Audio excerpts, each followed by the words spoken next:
Vision Info. Le Congo mérite mieux. Vision Info, c'est le nivellement vers le haut des médias congolaises. Les infos sérieuses et responsables. Suivez.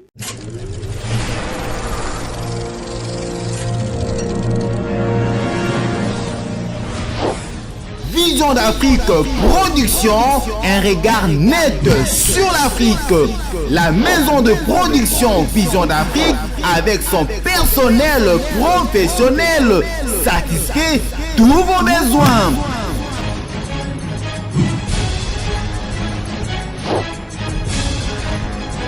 Au besoin d'être informé, suivez Vision Info chaque jour sur différentes chaînes partenaires.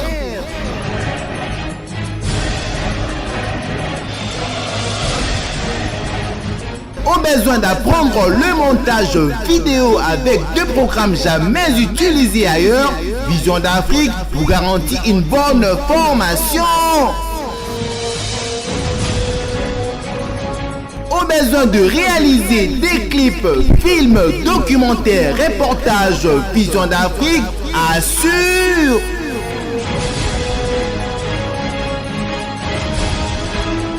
Au besoin de réaliser des spots publicitaires, génériques émissions, les habillements de vos émissions dans vos chaînes de télévision, Vision d'Afrique assure. Au besoin d'apprendre le journalisme, la prise de vue, la prise de son, Vision d'Afrique assure. Tout contact 243 09 98 73 78 79 ou contactez-nous sur www.visiondafrique.com. Vive Vision d'Afrique, vive Vision d'Afrique, longue vie.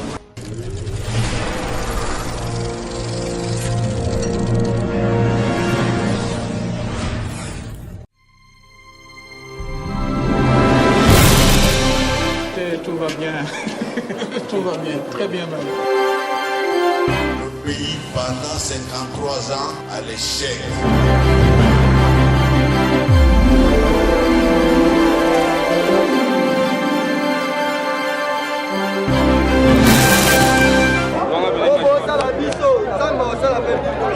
biso to memaka basete mpo babeta yesu na ekulusu toyebi te.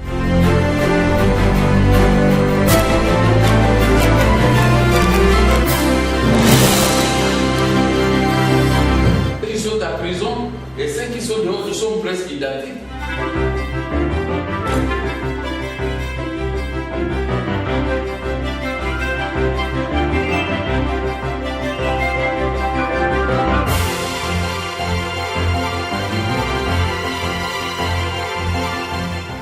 Bonsoir mesdames, bonsoir messieurs, fidèles téléspectateurs de Vision Info. Bienvenue dans cette session d'information que j'ai l'honneur et le plaisir de vous présenter ce soir. Comme à l'accoutumée, la mission des Nations Unies pour la stabilisation au Congo, la MONUSCO, a tenu dans son quartier général de la Gombe son point de presse hebdomadaire pour dire que la situation sécuritaire à l'est du pays et le soutien de la MONUSCO au processus électoral en cours en République démocratique du Congo était au menu des échanges entre le chef de la CUN et la MONUSCO. Pour ce détail dans cette image de Béni Matono sous un commentaire du prince Molela. Au cours de son point de presse de ce mercredi, la MONUSCO a annoncé le lancement officiel ce mercredi 14 mai du programme conjoint lutte contre l'impunité, d'appui aux victimes des violences basées sur le genre et d'autonomisation des femmes à l'est de la République démocratique du Congo. Notons que ce vaste programme conjoint d'une durée de 5 ans et d'un montant de 18 millions de dollars américains est financé par le Canada dans les provinces du Nord et Sud Kivu, en Ituri et Bawele, en Équateur, Bandundu et Kinshasa. Ce programme s'inscrit en phase avec la stratégie nationale de lutte contre les violences sexuelles. Son principal objectif est de contribuer à réduire durablement la prévalence des violences sexuelles en République démocratique du Congo. Le Félix Bass a fait savoir que la situation sécuritaire dans les provinces situées à l'ouest de la République démocratique du Congo a été jugée relativement calme mais imprévisible durant la semaine écoulée. Elle demeure volatile à la frontière avec la République centrafricaine suite suite à l'insécurité causée par les activités négatives des différents groupes armés, en l'occurrence la CLK et les anti-Balaka. Donc pour ce qui concerne la situation sécuritaire, nous commençons par l'ouest de la République démocratique du Congo, où un calme relatif a été observé, mais la situation reste imprévisible durant la semaine écoulée. Toutefois, elle demeure volatile à la frontière avec la République centrafricaine à cause de la présence récente des éléments anti-Balaka dans la région de Zongo. En province orientale, les efforts d'éradication des rebelles de l'armée de résistance du Seigneur LRA dans les districts des Hauts et Baoulé se poursuivent normalement. En Ituri, au sud du territoire des Romans, face aux graves violations des droits de l'homme commises par les miliciens du Front de résistance patriotique. Il faudrait également noter que le représentant spécial du secrétaire général des Nations Unies en République démocratique du Congo, Martin Kobler, a effectué une visite le mardi 13 mai 2014 aux installations de la Commission électorale nationale indépendante à Kinshasa. À cette occasion, Martin Kobler a échangé avec l'abbé, président de la CENI, Apollinaire Malou Malou, avant de faire un tour des différents services et directions techniques du secrétariat général du secrétariat exécutif national. Le monde entier a célébré ce mercredi 14 mai la journée mondiale de l'hypertension. Le thème retenu pour cette année est une vie saine, une pression artérielle saine. Plus de détails dans ces commentaires de Prince Molela. Le but de cette journée mondiale est de communiquer au public l'importance de l'hypertension et la gravité de ses complications médicales et de fournir de l'information sur sa prévention, sa détection et son traitement. Longtemps silencieuse, l'hypertension artérielle peut entraîner des complications très graves, infarctus et attaques cérébrales. Il faut noter que l'on parle de l'hypertension artérielle lorsque la force du sang contre le paroi des vaisseaux sanguin est trop élevé. L'hypertension artérielle peut endommager des organes vitaux comme le cœur, le cerveau et le rein. 1 milliard de personnes souffrent de l'hypertension dans le monde, 40% de ces pays occidentaux et 60% dans le pays en voie de développement. Mais de 2025, à cause du vieillissement de la population et de l'évolution de modes de vie qui favorisent l'obésité et la sédentarité, nous compterons 1,5 milliard de malades. Alors, pour prévenir cette maladie, une visite régulière chez le médecin est très importante. Ouvrons maintenant le chapitre aux activités politiques. John Baya, président du MRJCO, un parti politique de la majorité présidentielle, au micro de Bastien Nkoyi, est revenu sur la problématique du gouvernement de la cohésion nationale. Suivez John Baya sur cette image que nous vous proposons. Oui, vous savez que d'abord, en rapport avec la politique, surtout dans les systèmes démocratiques, ceux qui peuvent avoir part aux différentes responsabilités, ce sont les structures qui ont présenté les élus au niveau du Parlement. Quand on dit Parlement, c'est-à-dire le Sénat et la Chambre basse, et ça c'est le principe démocratique. Mais le chef de l'État, par sa grandeur d'esprit, il a jugé bon de mettre en place un gouvernement d'union nationale. Donc il va associer tout le monde à mettre la main à la pâte pour qu'il puisse aller de l'avant. Nous n'avons pas un parti de mallettes où le président est lui-même président fondateur et en même temps il constitue même l'Assemblée générale lui-même, il constitue les membres. Non, non. Nous sommes une grande structure qui regorge des milliers de femmes et des milliers d'hommes. Je pense qu'en rapport avec la désignation, si on nous tendait la main aujourd'hui, nous allons passer la problématique au vote. Et nous allons désigner une compétence, que ce soit moi ou mon fils, ou bien le secrétaire général, il pourra représenter valablement notre parti politique. Le secrétaire général a mis, c'est-à-dire, il a mis de l'ordre. D'ailleurs, j'en profite de l'occasion pour le saluer en passant. Il vient de remettre vraiment de l'ordre. Aujourd'hui, nous parlons, vraiment, nous marchons sous les orientations et les consignes du secrétaire général. Vraiment, il y a de l'ordre qui est remis au sein de la majorité extra-parlementaire. Oui, d'ici quelques jours, incessamment, vous allez voir toutes les artères seront inondées de nos banderoles annonçant ces congrès. Et il aura bel et bien lieu d'ici quelques jours. Et en rapport avec les élections, celui qui a travaillé ne peut qu'attendre la récolte. Donc nous attendons les élections pour démontrer de quoi nous sommes capables. Parce que quand je vous dis que nous sommes réellement un parti politique national, et surtout, avec Malou Malou, nous sommes très sûrs qu'il n'y aura pas les tricheries. Il n'y aura pas la tricherie. Donc nous allons démontrer de quoi nous sommes capables aux élections. Nous attendons. Toujours le président du RCD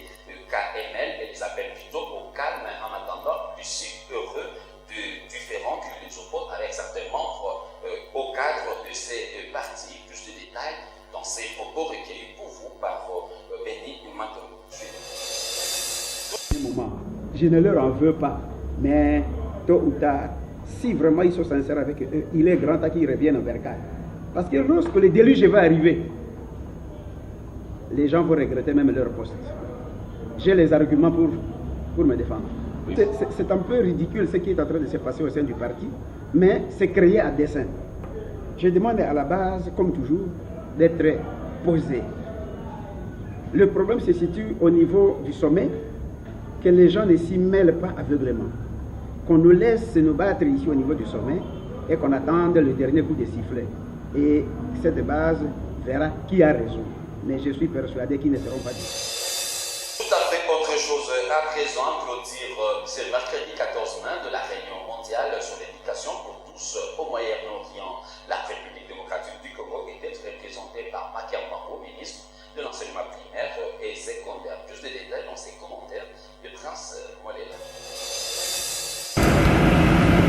Le monde politique, scientifique et la société civile se dirigent ces derniers jours en direction des sultanats d'Oman au Moyen-Orient. À Mascate, la capitale de ces pays pétroliers, l'Organisation des Nations Unies pour l'éducation, la science et la culture, UNESCO en sigle, organise du 12 au 14 mai 2014 la réunion mondiale sur l'éducation pour tous.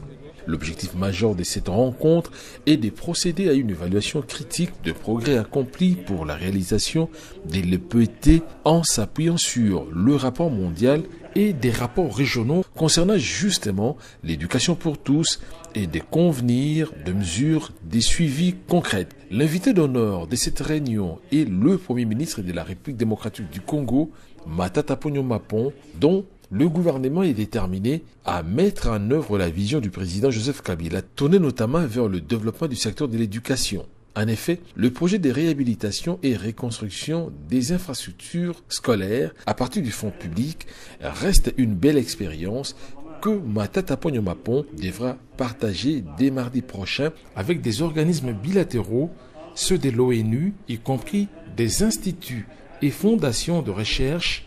Signalons que grâce notamment à une gestion saine de finances publiques sous le leadership du président de la République Joseph Kabila, le gouvernement congolais a acquis la capacité de financer la construction des 1000 écoles chaque année. Tout au long de la réunion des hauts représentants tenue ce lundi 12 mai, les voix se sont levées pour que le budget à consacrer à l'éducation se situe à 20%. Les réformes fiscales, les renforcements des capacités des enseignants tout comme les motivations qui les conviennent ont été abordés. Les défis sont majeurs car 40% des jeunes sont analphabètes, 3 700 000 enseignants et 180 millions d'adultes ne savent ni lire ni écrire. Il n'y a pas de développement sans éducation, croit le ministre congolais de l'enseignement primaire, secondaire et professionnel, Maker Mwango Famba, présent à cette rencontre de haut niveau. Rendons-nous à présent à la primature pour la réunion hebdomadaire de la Troïka stratégique avait également eu lieu. Donc, je vous invite dans cet élément de suivre ce qu'a été l'issue de cette réunion. Suivez.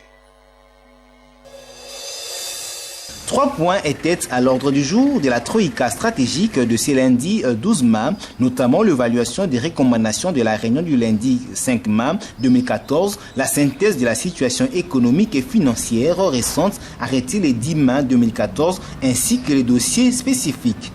À la fin de la réunion, tous ces points abordés ont été résumés en ces termes par le ministre délégué aux Finances, Patrice Kitebi. Premièrement, il faut dire que c'est la 19e réunion de la Troïka. C'est la première réunion après notre 2e anniversaire. Et pour l'essentiel, on doit noter qu'on a procédé à la revue de la situation économique récente dans le contexte d'une économie mondiale qui petit à petit commence à s'améliorer. On a discuté de la question des approvisionnements en ciment. Vous savez que c'est la saison sèche, bientôt la demande va exploser et en règle générale, si des mesures ne sont pas prises, il peut y avoir des dérives importantes en matière des prix. Et troisièmement, À la 18e réunion, il avait été demandé, qui s'est tenue le 2 mai exactement, il avait été demandé qu'une note soit soumise sur le statut actuel du processus de bancarisation et les perspectives. Un invité dans ce journal, il s'agit du pasteur Casse de l'église primitive et qui, au micro de Jean-Claude Mwanandamboué, sous les images de Jean-Pierre Chef Papa, revient sur la polygamie autorisée dans la Bible. Suivez le pasteur Casse. C'était les mots.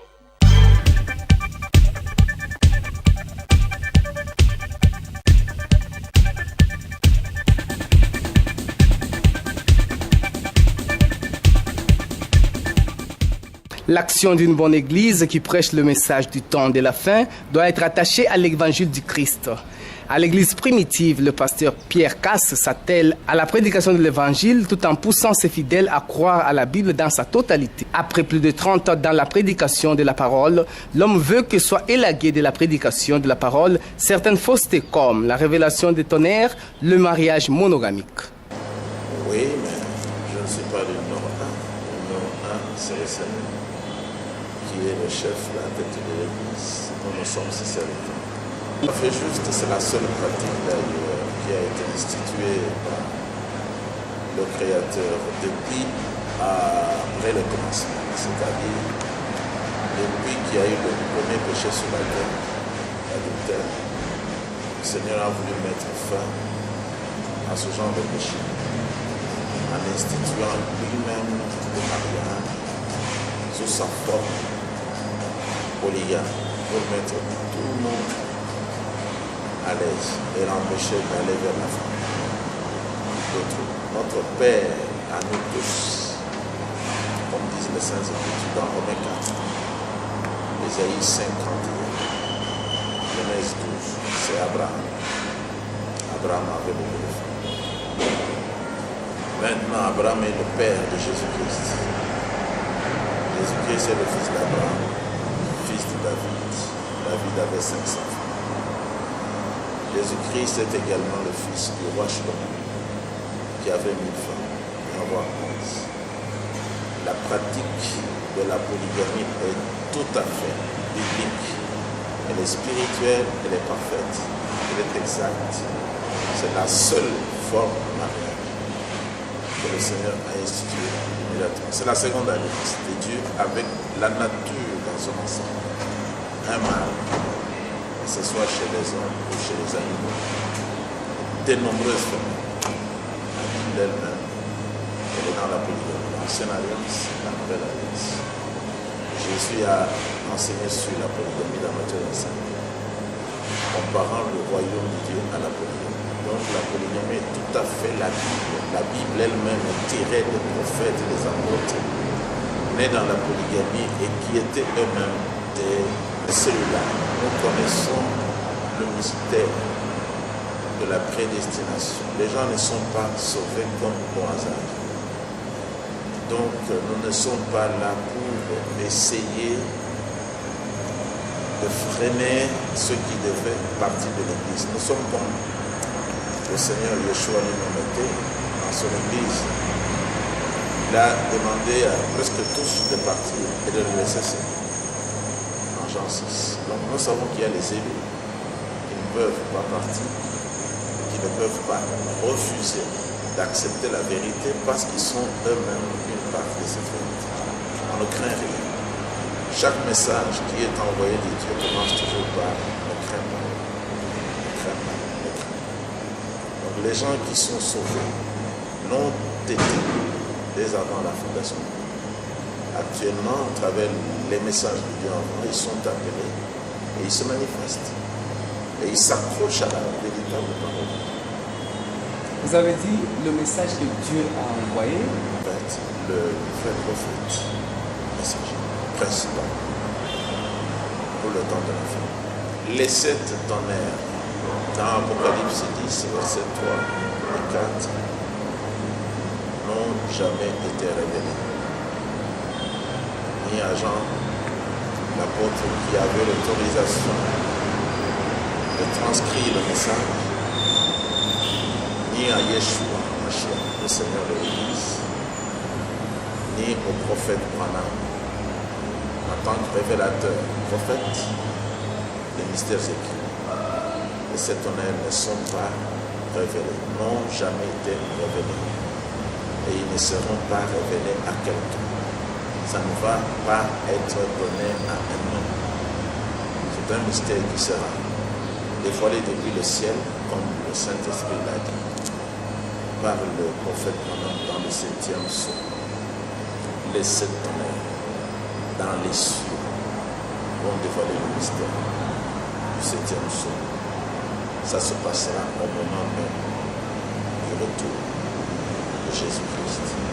Parce que Jésus a dit que personne ne savait quand il allait revenir et personne ne connaîtra jamais le mystère de cette vie. Les choses écrites seulement, les choses qui étaient tenues, cachées, mais écrites dans le saint livre qu'est la Bible.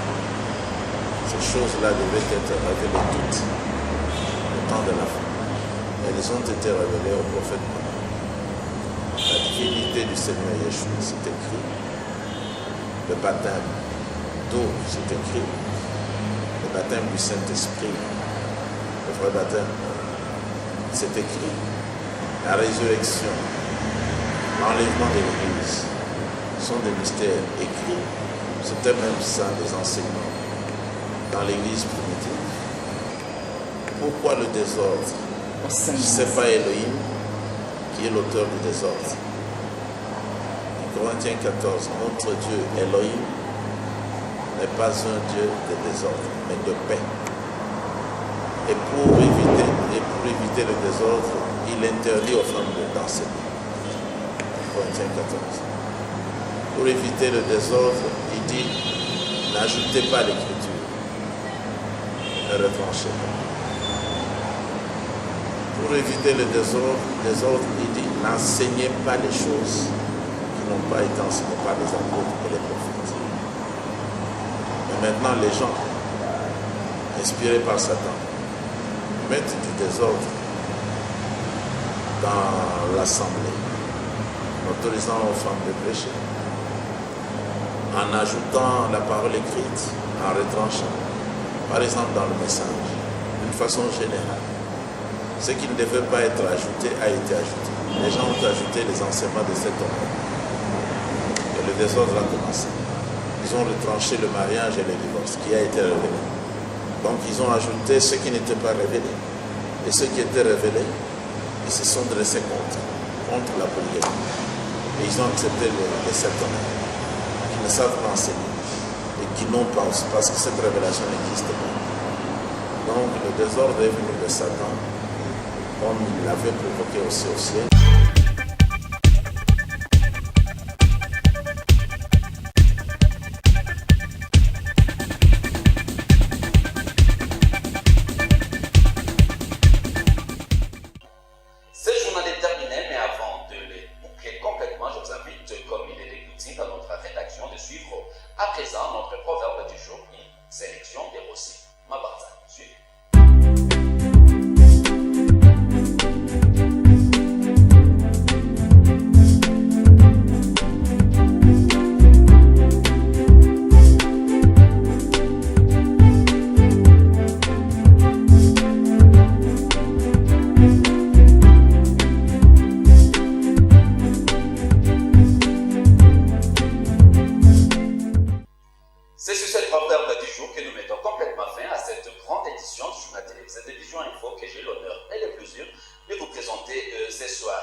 Prince Molela qui était à la coordination rédactionnelle, assisté